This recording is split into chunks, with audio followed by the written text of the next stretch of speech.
ذرا تصور کریں، رات کا اندھیرا ہے اور ایک جائے وقوع یعنی کرائم سین پر شدید افراتفری مچی ہوئی ہے۔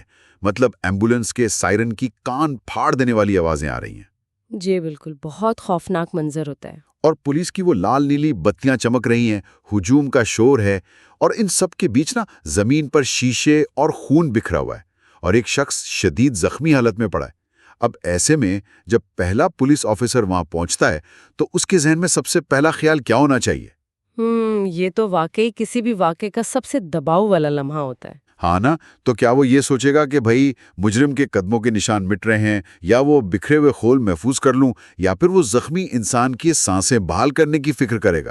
دیکھیے، یہ بظاہر جتنا سادہ سوال لگتا ہے، حقیقت میں یہ اتنا ہی مشکل فیصلہ ہے، کیونکہ ایک طرف تو انسانی جان ہے جو کہ ہر چیز سے مقدم ہے، اور دوسری طرف وہ خاموش گواہیاں یا ثبوت ہیں جو کل کو عدالت میں کسی کو بچانے یا سزا دلوانے کے کام آئیں گے۔ بالکل، بہت نازک صورتحال ہے۔ لیکن اس ہنگامی صورتحال کو سلجھانے کے لیے ہمارا قانون بالکل واضح ہے۔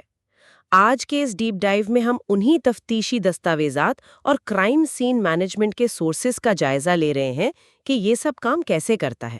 تو پھر قانون کے مطابق سب سے پہلی ترجیح کیا ہوتی ہے؟ قانون کہتا ہے کہ تفتیش اور ثبوت اپنی جگہ، لیکن سب سے پہلی ترجیح ہر حال میں انسانی جان بچانا ہے۔ یعنی موقع پر پہنچنے والے پہلے آفیسر کو ہر چیز چھوڑ کر اس زخمی شخص کو فوراً ہسپتال پہنچانا ہوتا ہے۔ اچھا، یعنی جان بچانا سب سے ضروری ہے۔ جی بالکل، لیکن یہ صرف ایک ریسکیو آپریشن نہیں ہوتا۔ جب زخمی کو ہسپتال بھیجا جاتا ہے تو پولیس اس کے ساتھ ایک باقاعدہ رپورٹ بھی بھیجتی ہے، جسے ہم انجری سٹیٹمنٹ کہتے ہیں۔ انجری سٹیٹمنٹ یعنی زخموں کی تفصیل؟ ہاں بالکل، اس کا مقصد یہ ہوتا ہے کہ علاج شروع ہونے سے پہلے ہی زخمی کے جسم پر جو بھی نشانات یا زخم ہیں ان کا ایک باقاعدہ اور مستند ریکارڈ بن جائے، تاکہ بعد میں کوئی یہ نہ کہہ سکے کہ بھئی یہ زخم تو ہسپتال میں لگے تھے یا علاج کے دوران ہوئے۔ ارے واہ، یہ تو بہت اہم پوائنٹ ہے۔ لیکن یہاں میرے ذہن میں ایک بہت بڑی عملی الجھن آ رہی ہے۔ جی جی بتائیں۔ مطلب یہ تو بالکل ایسا ہے جیسے کسی نے اوس میں بھیگا ہوا مکڑی کا ایک انتہائی نازک جالا بنا رکھا ہو، اور اس جالے کے بالکل درمیان میں ایک شخص موت و حیات کی کشمکش میں ہو۔ اب آپ سے کہا جائے کہ اسے بچا کر بھی لائیں، لیکن جالے کا کوئی تار نہ ٹوٹے۔ بہت زبردست مثال دی آپ نے۔ تو بھی جب طبی عملہ یا پیرامیڈکس اتنی گھبراہٹ میں وہاں داخل ہوں گے، اسٹریچر لے کے دوڑیں گے، تو کیا وہ ان ثبوتوں کو روندتے ہوئے نہیں گزریں گے؟ یہیں تفتیشی افسر کا اصل کردار شروع ہوتا ہے۔ وہ جائے وقوع پر پہنچتے ہی ایک طرح کی لکیر کھینچ دیتا ہے، یعنی پیرامیڈکس کے لیے ایک مخصوص راستہ بنا دیتا ہے۔ ایک فکسڈ راستہ بنا دیتا ہے۔ ہاں، اور طبی عملے کو سختی سے ہدایت ہوتی ہے کہ وہ زخمی تک پہنچنے کے لیے صرف اسی راستے کا استعمال کریں گے اور اسی سے واپس آئیں گے۔ وہ ادھر ادھر نہیں گھوم سکتے۔ اچھا۔ تاکہ اگر کوئی ثبوت ضائع ہو بھی تو بس اسی ایک راستے کی حد تک ہو، باقی علاقہ محفوظ رہے۔ اسی لیے کرائم سین کو باقاعدہ حصوں یہ لیئرز میں بانٹ دیا جاتا ہے۔ یعنی کرائم سین کو تقسیم کر دیتے ہیں۔ کیا یہ لیئرز کسی قلعے کی دیواروں کی طرح کام کرتی ہیں؟ جی، کسی حد تک ایسا ہی ہے۔ سب سے پہلے ایک انر لیئر یعنی اندرونی دائرہ ہوتا ہے۔ یہ وہ جگہ ہے جہاں اصل واقعہ ہوا ہے، لاش یا زخمی موجود ہے، اور جہاں ہتھیار یا خون پڑا ہے۔ صحیح۔ یہاں صرف اور صرف کرائم سین کے ماہرین جا سکتے ہیں۔ اس کے باہر ایک آؤٹر لیئر ہوتی ہے جہاں کارروائی کی نگرانی کرنے والے پولیس افسران ہوتے ہیں، اور پھر سب سے باہر ایک تیسری لیئر ہوتی ہے جس کا کام ٹریفک، میڈیا اور عوام کو دور رکھنا ہوتا ہے۔ مطلب پہلے افسر کو بے وقت ایک لائف سیور، ایک ٹریفک وارڈن اور ایک آرمی جنرل کا کردار ادا کرنا پڑتا ہے جو اپنے قلعے کا دفاع کر رہا ہو۔ بالکل درست کہا آپ نے، یہ بہت ملٹی ٹاسکنگ والا کام ہے۔ لیکن ایک بات بتائیں، بدقسمتی سے اگر وہ شخص دم توڑ دے اور اس کی جان نہ بچائی جا سکے تو پھر کیا ہوتا ہے؟ میرے خیال میں پھر تو لائف سیونگ والا مرحلہ ختم ہو جاتا ہوگا اور وہ جگہ ایک تفتیشی لیبارٹری بن جاتی ہوگی۔ جی ہاں، صورتحال فوراً بدل جاتی ہے۔ جیسے یہ تصدیق ہو جائے کہ موت واقع ہو چکی ہے تو کرائم سین مینجمنٹ کا باقاعدہ اور سخت ترین مرحلہ شروع ہو جاتا ہے۔ اب تفتیشی افسر کی ذمہ داری ہے کہ وہ لاش کے گرد کسی کو نہ آنے دے۔ اگر آس پاس قدموں کے نشان ہیں تو ان پر کوئی ٹوکری یا برتن ڈھانپ دے تاکہ وہ ہوا یا چلنے پھرنے سے مٹ نہ جائے۔ بالکل، اور اس کے بعد وہ آفیسر جائے وقوع کا ایک تفصیلی نقشہ تیار کرتا ہے جسے ہم سائٹ پلان کہتے ہیں۔ اب وہاں پڑی ہر بے جان چیز، لاش پر کپڑے کی سلوٹیں، خون کا رخ، سب کچھ تفتیش کا حصہ بن جاتا ہے۔ میں نے سورسز میں پڑھا ہے کہ جب لاش وہاں ہوتی ہے تو پولیس وہیں موقع پر ایک ابتدائی رپورٹ تیار کرتی ہے جس میں موت کی وجہ بھی بتائی جاتی ہے۔ کیا یہ سچ ہے؟ جی، اسے انکویسٹ رپورٹ کہتے ہیں۔ لیکن مجھے یہ بات بہت حیران کن لگی۔ مطلب تفتیشی افسر تو قانون کا رکھوالا ہے نا، وہ کوئی ڈاکٹر یا سرجن تو نہیں ہے۔ وہ موقع پہ کھڑے کھڑے یہ فیصلہ کیسے کر لیتا ہے کہ موت طبعی ہے، تشدد سے ہوئی ہے یا زہر سے؟ یہ تو خطرناک نہیں ہے؟ آپ کی حیرانی بالکل بجا ہے، لیکن یہ انویسٹیگیٹ رپورٹ کوئی حتمی میڈیکل سرٹیفکیٹ نہیں ہوتا۔ یہ محض ظاہری حالات کی بنیاد پر کیا گیا ایک مشاہدہ ہوتا ہے۔ اب آپ خود سوچیں، اگر پولیس تفتیش شروع کرنے کے لیے پوسٹ مارٹم کی رپورٹ کا انتظار کرنے بیٹھ جائے جس میں کئی دن لگ سکتے ہیں، تو تب تک تو قاتل شہر ہی چھوڑ جائے گا نا۔ ہاں، یہ تو ہے، ٹائم بہت کم ہوتا ہے۔ اسی لیے تفتیش کی گاڑی کو فوراً سٹارٹ کرنے کے لیے افسر لاش پر موجود زخموں اور ارد گرد کے شواہد کو دیکھ کر ایک ابتدائی نتیجہ نکالتا ہے۔ مثلاً اگر پاس کوئی زہر کی شیشی پڑی ہے یا گلے پر نشان ہے تو وہ اس حساب سے رپورٹ کا خانہ پور کرے گا تاکہ پولیس فوراً حرکت میں آئے۔ اچھا، مطلب یہ صرف ایک ڈائریکشن دینے کے لیے ہوتا ہے؟ جی بالکل، قانونی طور پر حتمی موت کی وجہ صرف میڈیکل آفیسر ہی طے کرتا ہے۔ صحیح۔ اور ان کیسز کا کیا ہوتا ہے جہاں موقع پر کچھ پتہ نہ چلے، لاش کو دفنا دیا جائے اور مہینوں بعد کسی کو شک ہو کہ موت طبعی نہیں تھی؟ کیا قبر سے لاش نکالنا اتنا آسان ہوتا ہے؟ نہیں، یہ بالکل بھی آسان نہیں ہے۔ اسے قانون میں ڈس انٹرمنٹ یا قبر کشائی کہتے ہیں، اور یہ انتہائی حساس عمل ہے۔ ظاہر ہے کسی کی قبر کھودنا جذباتی، معاشرتی اور مذہبی لحاظ سے بہت بڑا قدم ہے۔ تو پھر یہ پروسیس ہوتا کیسے ہے؟ پولیس خود تو نہیں کر سکتی ہوگی؟ بالکل نہیں، پولیس یہ کام خود نہیں کر سکتی۔ اس کے لیے باقاعدہ مجسٹریٹ سے حکم نامہ لینا پڑتا ہے۔ مجسٹریٹ حالات کا جائزہ لیتا ہے اور فیصلہ کرتا ہے کہ کیا واقعی انصاف کے لیے قبر کشائی ضروری ہے، اور پھر مجسٹریٹ اور میڈیکل بورڈ کی نگرانی میں یہ عمل ہوتا ہے۔ یہ تو واقعی ایک جذباتی اور قانونی کشمکش کا مرحلہ ہے۔ اچھا، اب ذرا اس طرف آتے ہیں جہاں انسانی جسم خود ایک خاموش گواہ بن کر ساری کہانی سناتا ہے۔ میرا مطلب ہے موت کی سائنس یا فورینزک پیتھولوجی۔ جی، یہ تفتیش کا وہ حصہ ہے جہاں خاموش مشاہدہ بولتا ہے۔ تو جب تفتیشی آفسر جائے وقوع پر کھڑا ہوتا ہے اور ابھی تک کوئی ڈاکٹر نہیں آیا ہوتا، تو وہ کیسے اندازہ لگاتا ہے کہ موت کو کتنا وقت گزر چکا ہے؟ اس کی سائنسی بنیاد کیا ہے؟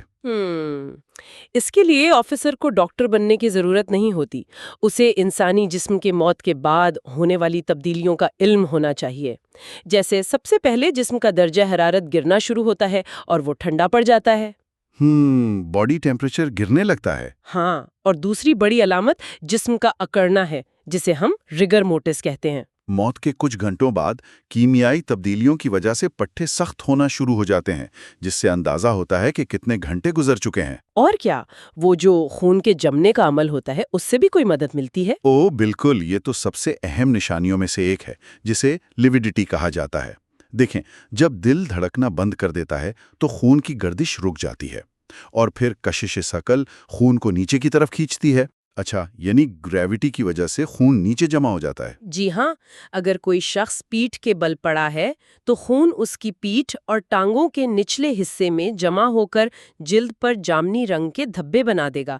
اس کا سب سے بڑا فائدہ یہ ہے کہ اگر قاتل نے موت کے کئی گھنٹوں بعد لاش کو اٹھا کر اوندھے منہ لٹا دیا ہو، تب بھی وہ دھبے پیٹھ پر ہی رہیں گے۔ ارے واہ، اس سے تو فوراً پتہ چل جائے گا کہ لاش کے ساتھ چھیڑ چھاڑ کی گئی اور اسے اپنی اصل جگہ سے ہلایا گیا ہے۔ بالکل، تفتیشی افسر کو فوراً سمجھ آ جائے گی کہ کرائم سین بدلا گیا ہے۔ یہ تو بالکل ویسا ہی ہے نا جیسے درخت کے کٹے ہوئے تنے پر موجود دائرے ہر گزرتے سال اور موسم کی کہانی سناتے ہیں۔ بالکل اسی طرح یہ گرتا ہوا درجہ حرارت، اکڑن اور خون کا جمنا افسر کے لیے وہ دائرے بن جاتے ہیں جو موت کے بعد گزرنے والے ایک ایک گھنٹے کا حساب دے دیتے ہیں۔ بہت خوبصورت تشبیہ دی آپ نے۔ اور جس طرح درخت کے تنے کو دیمک سے بچانا پڑتا ہے، اسی طرح لاش کو بھی گلنے سڑنے کے قدرتی عمل جسے پیوٹریفیکشن کہتے ہیں اس سے بچانا ضروری ہوتا ہے۔ تو اس کے لیے وہ لوگ کیا کرتے ہیں؟ اگر لاش کو پوسٹ مارٹم کے لیے دور کسی ہسپتال منتقل کرنا ہو تو اکثر تفتیشی افسران اس پر فارمیلن کے محلول کا چھڑکاؤ کرتے ہیں تاکہ شواہد ضائع نہ ہوں۔ خاص طور پر زہر خورانی کے کیسز میں اندرونی اعضاء کی حفاظت بہت اہم ہوتی ہے۔ اچھا، تاکہ زہر کا پتہ لگایا جا سکے۔ جی بالکل، ایسے معاملات میں ڈاکٹرز معدے کے اجزاء اور جگر کے کچھ حصے محفوظ کر کے فورنزک لیبارٹری بھیجتے ہیں۔ چلے، یہ تو ہم نے کیمیکلز اور جسمانی ثبوتوں کی بات کر لی، لیکن کیا صرف ان سائنسی ثبوتوں کی بنیاد پر مجرم سلاخوں کے پیچھے جا سکتا ہے؟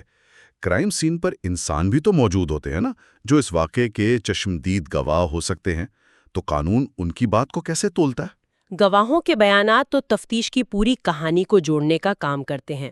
یہاں مجھے سورسز پڑھ کر ایک بات نے بہت کنفیوز کیا ہے، بلکہ سچ کہوں تو حیران ہی کر دیا ہے۔ اچھا؟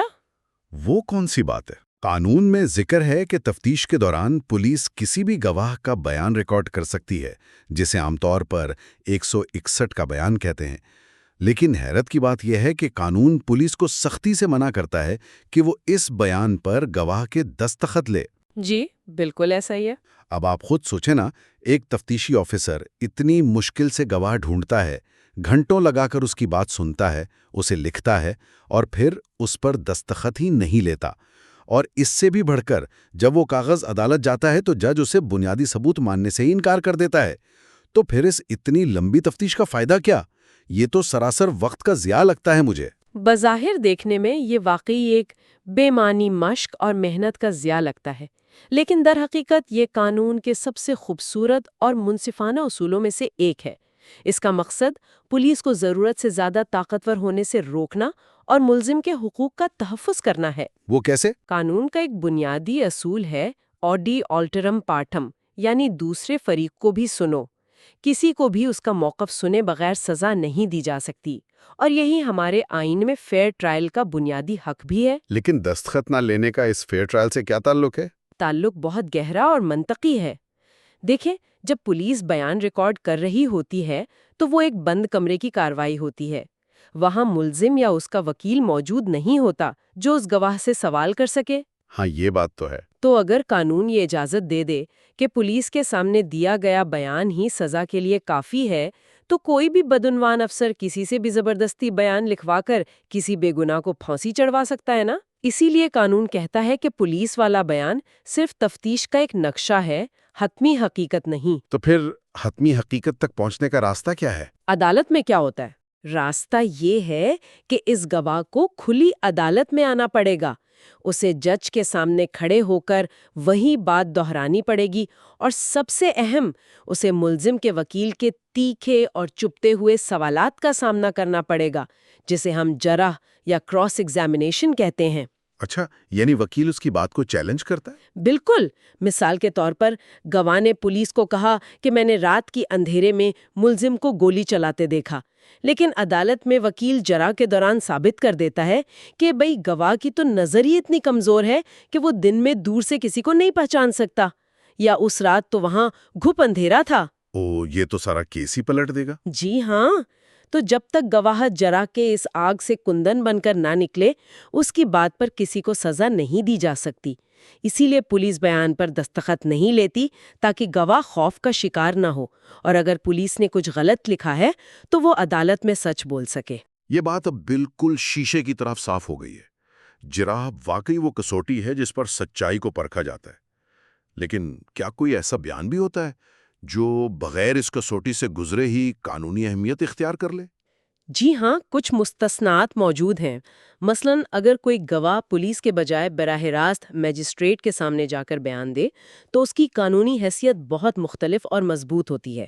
اس کے علاوہ ایک اور بہت طاقتور تصور ڈائنگ ڈیکلریشن کا ہے۔ ڈائنگ ڈیکلریشن یعنی مرنے والے کا آخری بیان؟ بالکل۔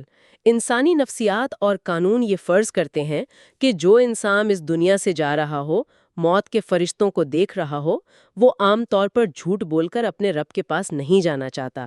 تو اگر مرنے والا اپنے آخری لمحات میں قاتل کا نام لے دے تو عدالتیں اس آخری بیان کو بہت اہمیت دیتی ہیں۔ اور کیا اس پر سزا بھی ہو سکتی ہے؟ جی بالکل، اس پر سزا سنائی جا سکتی ہے، بشرطے کہ وہ بیان ہوش و حواس میں اور بغیر کسی دباؤ کے دیا گیا ہو۔ تو اگر ہم اس ساری گفتگو کو ایک دائرے میں سمیٹیں تو ہم نے دیکھا کہ کرائم سین پر پہنچنے کا وہ پہلا لمحہ کتنا ہنگامہ خیز ہوتا ہے۔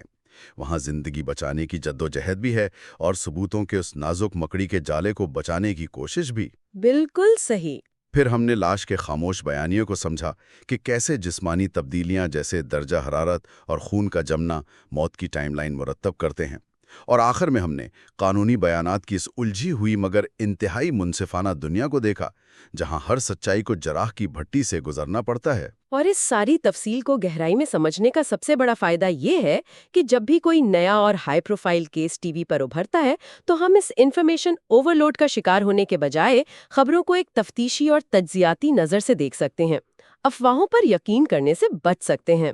یہ تو طے ہے کہ اس گفتگو کے بعد ہمارے لیے کوئی بھی کرائم نیوز سننا اب پہلے جیسا نہیں رہے گا، لیکن چلتے چلتے ایک ایسی سوچ پر غور کرتے ہیں جو میرے ذہن میں مسلسل دستک دے رہی ہے۔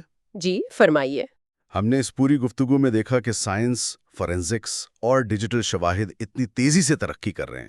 آج ہم کیمیکلز، درجہ حرارت کی تبدیلیوں، کیمروں کی ریکارڈنگ اور موبائل فون کی لوکیشنز پر بہت زیادہ بھروسہ کرنے لگے ہیں۔ یہ تو ہے۔ اور دوسری طرف ہم یہ بھی جانتے ہیں کہ انسانی یادداشت کتنی کمزور ہوتی ہے اور انتہائی دباؤ یا خوف کی وجہ سے ایک چشمدید گواہ بھی اکثر دھوکہ کھا جاتا ہے۔ تو کیا مستقبل کے نظام انصاف میں آج سے 10 یا 20 سال بعد ہمیں چشمدید گواہ کی سرے سے کوئی ضرورت ہی نہیں رہے گی؟ یہ ایک بہت اہم ارتقائی موڑ ہے جس سے ہمارا نظام انصاف گزر رہا ہے۔ بالکل۔ تو کیا آنے والے وقت کی عدالتیں انسانوں کے بیانات کے بجائے صرف فورینسک لیب کی رپورٹس، مصنوعی ذہانت کے تجزیوں اور ڈیجیٹل فٹ پرنٹس پر فیصلے سنائیں گی؟ یاد کریں وہ پہلا تفتیشی افسر جو اس اندھیرے اور افراتفری والے کرائم سین پر کھڑا تھا، کیا مستقبل میں اسے وہاں موجود روتے چلاتے انسانوں پر کم اور اپنے ہاتھ میں پکڑے ہوئے جدید سائنسی آلات پر زیادہ بھروسہ کرنا پڑے گا؟ یہ ایک ایسا پہلو ہے جس نے تفتیش کی پوری دنیا کو سوچنے پر مجبور کر دیا ہے۔ واقعی یہ ایک ایسا سوال ہے جو آنے والے وقت میں انصاف کی شکل بدل سکتا ہے اور جس پر ہم سب کو ضرور سوچنا چاہیے۔ اسی الجھتی ہوئی لیکن دلچسپ سوچ کے ساتھ ہم آج کے اس ڈیپ ڈائیو کا اختتام کرتے ہیں۔ امید ہے کہ اس گفتگو نے ہم سب کے لیے سوچنے کے نئے زاویے اور حقائق کی ایک نئی دنیا کھولی ہوگی۔ اگلی بار ایک نئے موضوع کی گہرائی تک پہنچنے کے لیے دوبارہ ملیں گے، تب تک کے لیے خدا حافظ۔